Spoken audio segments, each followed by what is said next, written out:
Who paid for Senzo Meyiwa's funeral? And who paid for Mbulaini Mulaudzi's funeral? Who paid for Pindile Mwelasa's funeral? Is it fair to use taxpayers' money to bury national sporting figures? What time is it? It's question time.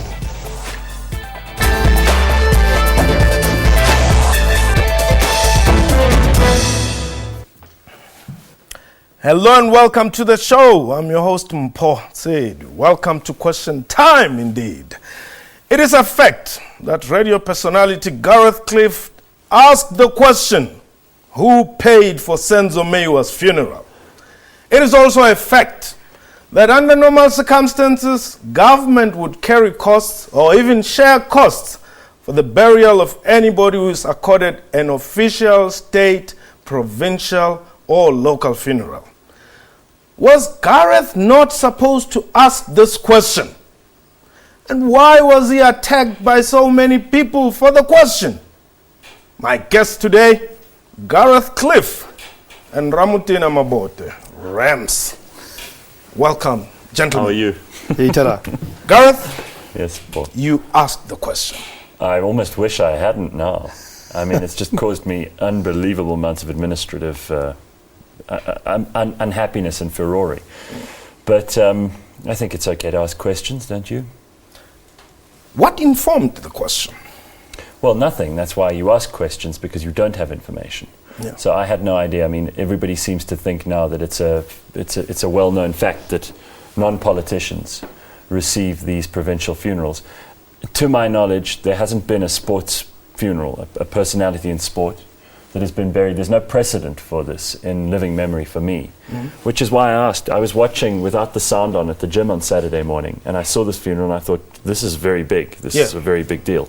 And I mean, I'd watched the memorial service in the week, and I thought it was very moving, but I had no idea of the scale of this funeral. And when I saw it, I thought, I wonder who's paying for this, which is a pretty good question to ask, especially when you see the police marching on the field, and you think, well, initially I did think it must be a politician. I wonder who. And then I realized it was for Senzo Meyiwa. Do you regret? No, I regret only asking the question because it's opened up like a Pandora's box of ugliness. But in that there's room for discussion, conversation. We wouldn't be having this conversation if I hadn't. But it wasn't premeditated. Okay. It was I say a lot of things on Twitter. There's a lot. Yeah, premeditation is always a problem. Go through my timeline. You'll find a lot more offensive stuff than that. Yeah.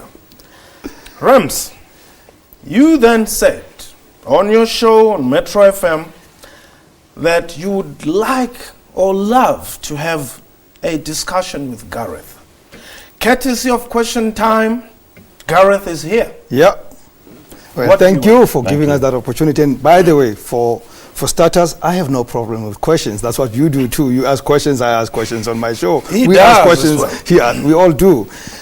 What I had an issue with was the next line. Yeah. He doubts whether Messi would be accorded a similar funeral if he died, the Argentinian star. Yes. Well, two things. I don't know what's going to happen when Messi dies in Argentina or anywhere in the world. Neither does Gareth, actually. Yeah. But I think subliminal in that question was saying that Senzo Meyiwa was not a Messi and therefore did not deserve to be given that status. Yes, he's not Messi, he's not playing in that stage. But in South Africa, Senzo Meyiwa was #1 goalkeeper of the national team. Love them or hate them. Whether he's won medals or not, that's conjecture. Fact is, he is the #1 keeper of the biggest followed sport in this country. Yes. Should the funeral have been paid by the state? We can debate that. That's another matter. But I think that Senzo being a hero to the nation, to me, there's no debate about it at all. Okay. Do you consider Senzo to be a hero? I'm a Sundowns fan, not a Pirates fan. So I didn't really have much in the way of love for anything Pirates did. Okay. But what I will say is that I do completely agree with you that there's absolutely nothing wrong with a sports hero being buried in this fashion. Yeah. And I also think I'd rather see more ordinary members of society and people who are making a positive contribution like Senzo Meyiwa was doing being buried in grandeur like this, because too often it is politicians. Sometimes ordinary people also deserve a bit of the credit and the attention that I think he rightly deserved because of the tragic circumstances of his death especially. Okay. And I think that's part of the problem, is that we were all trying to heal through this. And this tweet of mine really, if nothing else, what it uncovered is that there's a huge amount of emotion that goes with this man's death.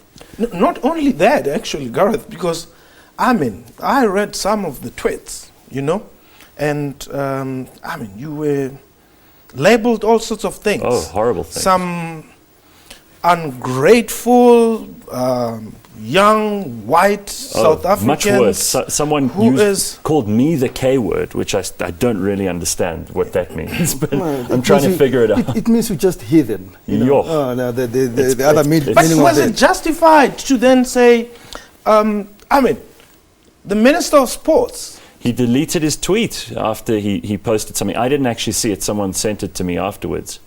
You know, you can't hide anything on Twitter. Yeah. But you see, I need to say this. Yeah. And I have a problem with attacking a man for asking a question. And that is why I said I'd like to take him on if there's a debate. Yeah. And I'm starting to think that we probably not in full disagreement on a number of things. But why vilify people for asking questions? Why label them? It's laziness. In this country, I take it as lazy. Because I'm white, I wasn't meant to ask that question. No, But that's then not why true. do you ask a question? There were lots of other people I checked which is afterwards. meant for black people? Exactly, how dare I? You know, it's just insane. But who said it's a black issue? Senzo Meyiwa, and by the way, this Sundowns matter we'll deal with outside. But Senzo Meyiwa is keeper of Bafana Bafana. I never even mentioned Orlando Pirates, you know, the number one team in Africa. But I'm speaking about Bafana Bafana. So it's got nothing to do with black or white. And I think it's serious laziness to attack somebody for asking a question. Deal with the question. If he proves at some point to be an idiot, let's deal with the idiot. Sure. But let's deal with the question first. Yeah. You know.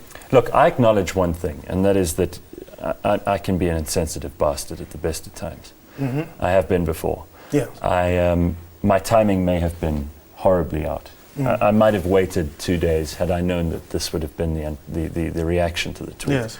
So I don't go out to offend and upset people. And I need to make that clear, because a lot of people think that I'm doing it for attention, or I want reaction, or any of that stuff. It's not the case. Honest to God, sitting there harmlessly trying to ask a question about something I'm watching on TV. It wasn't something that was premeditated. But what I think is, the reaction that's come from it is something that teaches us a lot about how people feel, and a lot about how we deal with each other, and also how important it is for people to get the timing right, to deal with things like death and funerals and sports heroes and celebrities that are put to rest. I think that I've learned a huge amount. I want us to just talk about how this matter became a racial issue then, you know. Everything in this country becomes a racial issue. Let's take a quick break first. This is question time. We shall return shortly.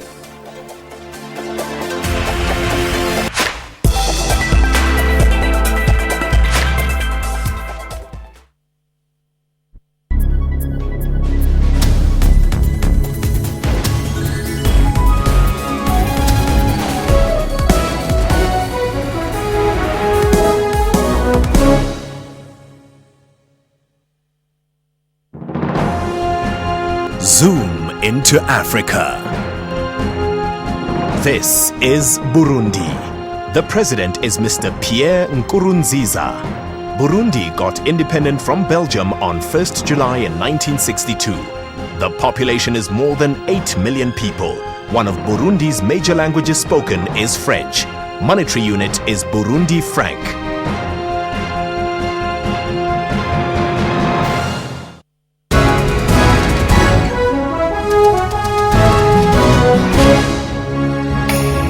Guinea is reopening an Ebola clinic in its remote southeast in an effort to prevent sick nationals seeking better treatment elsewhere. The new labor law also seeks to clamp down on violent strikes by holding a trade union liable for violence committed by its members during a strike. The new canal is set to boost annual revenues to about $13 billion by 2023. It's part of a larger project to expand port and shipping facilities around the canal. This is Vigigas's fourth victory on the PGA Tour.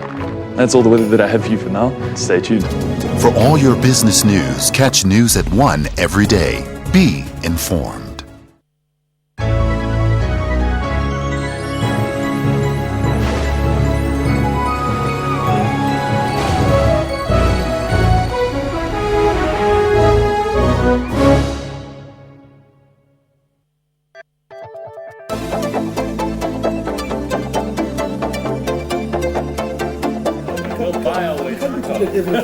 Welcome back. You're still watching Question Time. Gareth, Cliff, and Ramtin Amabote are my guests today. How does a matter of this sort turn racial? You know, before we took a break, Gareth said that there are lessons to be learned here. Let me tell you the lessons I've learned from social media and perhaps online media. Whether you write a column in a newspaper or you're on radio, social media has become a refuge of people who will never take debates, and they run to racism, they run to labels. You must see responses on anything. Go to Media 24, go to any online stuff. And I don't even think that's a reflection of the country. I don't even worry. I mean, I see those guys. We can actually count them. It's probably 800,000 South Africans out of 52 million. The guys who are always saying, so-and-so is a pig, you know, they insult the president, they go to the issue of polygamy and whatever, and not deal with the issues. They'll call him a racist because he's asked a question about a black goalkeeper. Well, I don't see where the blackness comes in. For me, I think where we should have taken the debate is to ask Gareth questions in return. What do you mean? The ills of social media is that he's got 140 characters. So what he wrote is what he could fit in. I said I'd like to ask him more questions, and that's why we're here. I'd like to debate, because I'm not too sure what he meant. I could have done the same thing and called him names, but I would not have known what he actually stands for. And he opened up and he gave me his view, and that almost disempowered me, because I thought we're going to have a tussle here. But it's more than 140 characters here. I've been called lots of things, but I really don't like being called racist, because it's something that matters to me. You know, if you call me, if you say things about my mother, or you wish me illness or whatever it is, and that has happened too, that's okay, because that's nonsense. But if you call someone in this country a racist, it's a very serious thing, and usually it's also the end of the discussion. You know, after that, where do you progress? So I always feel like it's kind of this last refuge of a scoundrel thing too. And unfortunately, Rams is exactly right. Social media has become a pity party for people who don't get listened to. Nobody listens to them in their families. Nobody listens to them among and their they're anonymous. They go. They don't have an outlet for their opinions anywhere else. You don't even know their names. And it's also a place where some very sensible things sometimes are said. And in 140 characters, you know, we know from radio, if you can't make your point in a couple of seconds, you won't be able to make your point. Do you now know who paid for the funeral? I still don't. I believe it's the provincial government of KZN. But I want to know, I actually need to understand the process here, because now I hear Helen Ziller's agitating that some rugby player that nobody's heard of is going to have to be given a provincial funeral too. I don't know where this came from, or whether it's spurious nonsense. But surely there must be a process here that the public can understand. It is something we're interested in.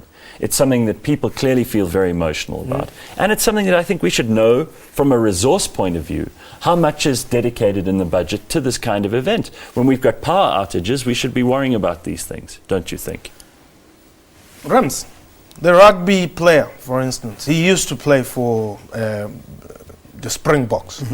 Should he be given that type of a funeral? Well, I think that Helen Zille must agitate if she wants to agitate. Speak to the president. It is the prerogative of the president to decide. She must give reasons the same way as the provincial governments of Limpopo did with Mulayen, and the provincial government of KZN did with Senzo. It is not for me to say. But you see, we can't get into that situation where we say, oh, because you did it for Senzo, then we should do it for the Springbok guy. I promise you now, some hockey person is going to come out, and the netball guys are going to be complaining about somebody who died 18 years ago. They didn't get in. And then before you know it, every province's budget will be spent on funerals for people we've never heard of. No, but isn't it supposed to be for current national players? It's a lot of people. I don't think that's the rule. In fact, I don't even think the rule says it must be current. It's the discretion of the president. For me, a motivation must be made, and the president therefore makes a decision. Baby Jakes makes a good case for a provincial funeral. I don't think he had one. To my mind, he certainly would have made the grade. I think Senzo made the grade. But I think we've got to be very aware of how these things are done. I mean, of course it's at the president's discretion, but there needs to be like a system here.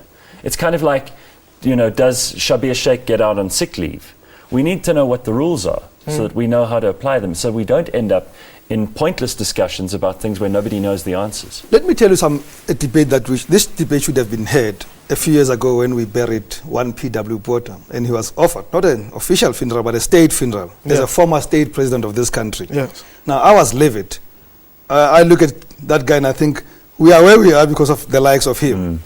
But the constitution of this country says, if you're a former statesman, in spite of your past, horrible as it is, in fact, even his present was horrible, you get that. So we can't question these things when it suits us. Okay. We have to be consistent. Gareth was told he's suffering from a Verwoerdian past hangover. Hangover.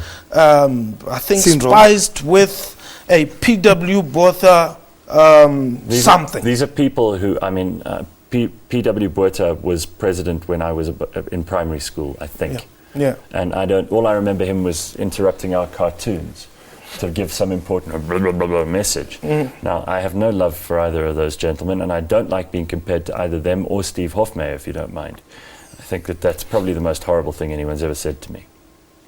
Oh, including Steve? Oh, definitely including Steve. Especially Steve, I think. Because Steve is particularly toxic. Okay. Rams, you're saying P.W. Botha and Verwoerd are not the most ideal, or let's talk about P.W. Botha, are not the most ideal people who should be receiving this type of funerals. Who, according to you, should the South African Constitution be covering? Look, it does not depend on me. In fact, if it depended on me... Yeah, tell me your wish. But let me go further before I tell you my wish. If it depended on me, even FW would not get it. You know, his history is not the last 3 years that he was president. He was minister for many years in governments that destroyed black people. So his history does not depend on 1989 when he said, I intend to release Nelson Mandela. Yeah. It goes much further. So if I had my way, really, sadly, I would only do it for saving politicians in spite of horrible things that sometimes I see. But I would not stretch it that much. National heroes, the problem with national heroes is that sometimes, he's going to think some sundown guy is a hero, and I don't think so. That's where discretion comes in. Point. It's got nothing to do with the person, actually. I mean, to my mind, it's also kind of... I don't like it when religious leaders and political leaders use a funeral as an opportunity for grandstanding when people are emotionally vulnerable. Yeah. And this always happens. Did you see that? It happens. Well, Jeff Radebe was making a long speech. Gareth? Well, it happened with Anthony at Caesar's funeral back in ancient Rome. So this is what politicians do. They get involved whenever we're emotional because they think it's an opportunity for them to win us over. They do it every time, and I wouldn't be surprised if politicians are the ones who decide who gets official funerals, that they're always present at them and there to make the most out of every emotional moment. Rams, I know you've got a view on that matter. You'll express it only after the break. This is question time. Please don't go away.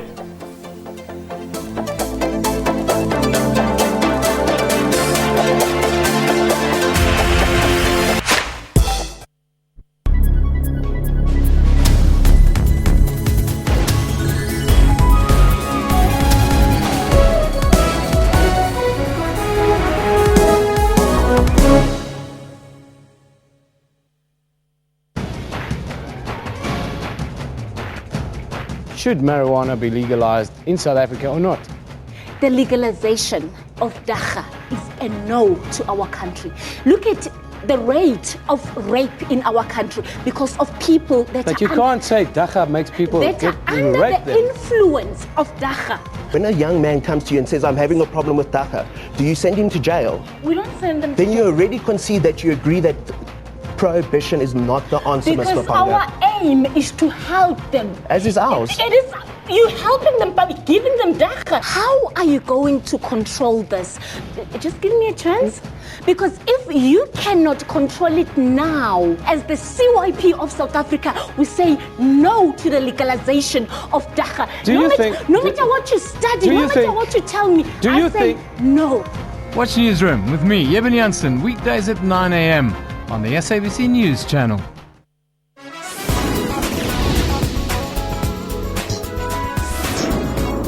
Cameroon's economic capital, a unique art collection is on display. Titled Yesterday's Memory, Tomorrow's Memory. We are trying to preserve this heritage despite many things that have changed in the designing, embroidery and the model. If I'm telling you, you don't like it, I call it defeat. Join Musam Khalipi on Afro Showbiz every Saturday at 19:30 CAT.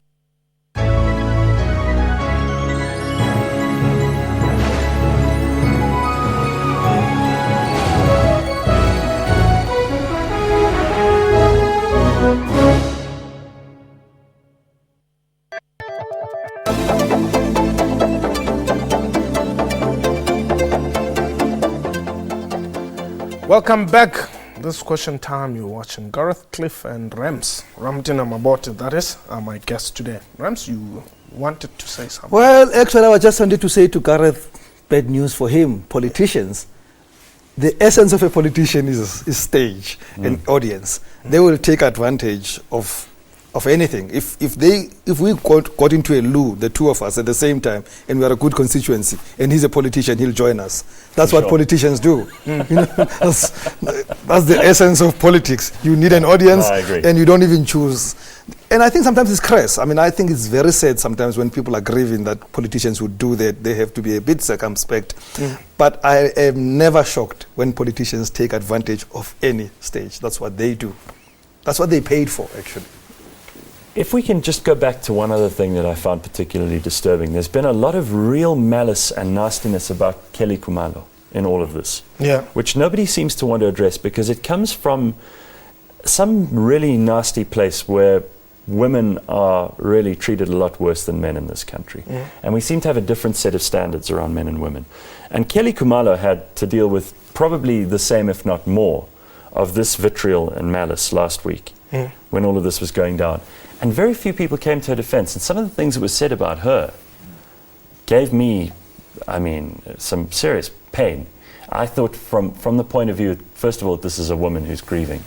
But second of all, this is a woman who doesn't deserve to be smashed against the rocks because of a tragic situation that's unfolded. And all we seem to want to do is assign blame.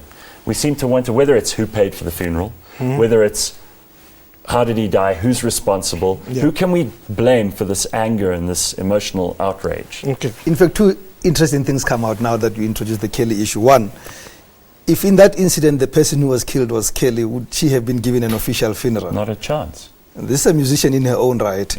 Two, would Gareth have asked, who's paying for this funeral? So I'm very interested actually in knowing. No, and I agree with him. It means we treat men differently. Men are given this honor and women can only be whores who cause people's deaths. Yeah, that's what they were saying. That's what people were saying. That's what was happening on social media. Then it's prone to abuse, clearly. But it also self-regulates. You know, if people didn't like what I said, they came out in their numbers and said to me, why are you asking this? What's your agenda? And they wanted answers from me like you did. So I had to give answers. So you have to stand up for yourself.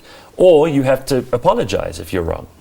And if you go into social media, you have to realize that there isn't a governing body here. That it's a peer system.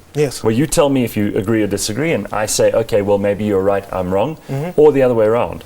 And I like that. I like that it self-regulates. It does. It's very, very sensible. I think social media, there's more responsibility on the instigator of a topic, of a discussion. You can't worry more about those that respond. You gotta stand your ground if you believe in a point. As he says, if you're wrong, be man or woman enough to say, I'm sorry, I made a mistake. Walk on. I've done that many times. Apologized for things that do they believe you? I mean, no, here's the thing, Paul. People who don't like me or don't like Rams, you know, we've been in broadcasting now a long time, so we've got thick skins. People who don't like me didn't like me before I did anything wrong. So anything I do wrong is just giving them more reason to dislike me, but it doesn't change anything. And if I do right things, they ignore them. So it's really just, you're preaching to the choir often, and the people who don't like you are going to hate you no matter what you do. It doesn't matter, you know? I mean, I get onto my show, as I switch on, I look at my Twitter account, there's almost the one guy every time who says, oh, that Rams again. Really, that's all this fellow does for their livelihood. That Rams again. You know? He's thrilled. I'm thinking, why don't you get on the air, he's excited. The dial takes a second to move to another. Don't you thrive out of such? Well, I love people like those because I make him listen to me in spite of his pretending hatred of me, because he does listen. And he listens harder than anybody else. And he's hoping you'll make a mistake. But of course, he goes by a pseudonym. Unlike me, I've got a name and a face. He hides. We don't know him. He's Ed so-and-so. And this is the point, too. Like, you got to man up. If you're going to go on social media and have an opinion, and you're going to sometimes get into trouble, you must realize, A, you're not always going to be popular. And if you go onto social media, everyone's a broadcaster on social media. So you have to stand by what you say. You have to think before you tweet. And also, if people react, and they react with anonymity, to me, that's hollow. Doesn't it affect your financial interests? I mean, your backers here and there? Not. I think backers are bigger than that. Sometimes. Yeah. But if they aren't, I'd rather not have them as backers. I don't want people who don't believe in freedom of expression to have anything to do with me. Okay. I don't care how much money they have. If you don't believe in freedom of expression, I can't be your friend. It's the most important freedom we have. It's the only one we exercise on an almost daily basis if we're conscientious about it. Okay. And it's what 1994 was all about. It's not that every 5 years that we go and cast a vote. Yeah. That's almost the easiest part of democracy. Okay. The hard part is fighting for this freedom of expression. All right, gentlemen, we've run out of time. Am I likely to see you at the next state funeral? If you died. I make a habit of not attending funerals. I'm not a big funeral attendee. And for my own purposes, I just want to be thrown in the ground at as little ceremony as possible. Okay. So I doubt that you'll see me at any funeral. All right, Rams. If it's FWs, I'm not there. That was question time for today. A big thank you to my guest, and it would appear they actually don't disagree much. Welcome your feedback via Twitter, the same Twitter that got others into trouble. Ours at question time 24, and mine at Mpotse. Follow me as well. I promise I'm not going to say a lot of things that I may have to come and answer. Goodbye. Well.